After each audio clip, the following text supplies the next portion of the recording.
আশহাদু আল্লা ইলাহা।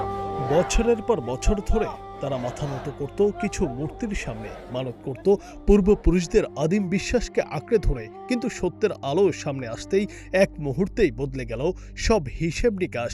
কোনো জোর জবরদস্তি কিংবা প্রলোভনে নয়, কেবল সত্যের বাণী স্পর্শ করতেই নিজেদের হাতেই সেই মূর্তি চুরমার করে দিল গ্রামের শত শত মানুষ। এরপর একই সঙ্গে একই সুরে খোলা আকাশের নিচে ধ্বনিত হলো মুক্তির বাণী, কালেমা। ইসলাম গ্রহণ করল পুরো গ্রাম। অবিশ্বাস্য এই রূপান্তরের সূচনা হয়েছিল যখন ওই গ্রামে পা রাখেন কয়েকজন সত্য সন্ধানী ইসলামিক ধর্মপ্রচারক। তারা কোনো জাঁকজমকপূর্ণ আয়োজন করেনি, কেবল শুনিয়েছিলেন ইসলামের সাম্য, শান্তি আর ভ্রাতৃত্বের চিরন্তর কথা। সেই সহজ সরল বার্তা মুহূর্তে স্পর্শ করে গ্রামের মোড়ল থেকে শুরু করে সাধারণ মানুষদের হৃদয়। সত্যের সান্নিধ্য পেয়ে মুহূর্তের মধ্যেই দূর হয়ে যায় অন্ধ বিশ্বাসের অন্ধকার। হৃদয় ছুঁয়ে যাওয়া এই ঐতিহাসিক ঘটনা ঘটেছে আফ্রিকার এক প্রত্যন্ত গ্রামে।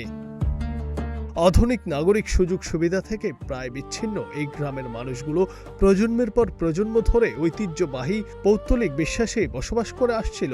গ্রাম প্রধানদের আহ্বানে খোলা আকাশের নিচে একসাথে জড়ো হন গ্রামের শিশু, যুবক থেকে শুরু করে প্রবীণরা।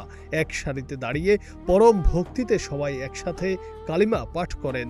মুহূর্তের মধ্যেই পুরো একটি গ্রাম এক নতুন আধ্যাত্মিক সূচনায় প্রবেশ করে।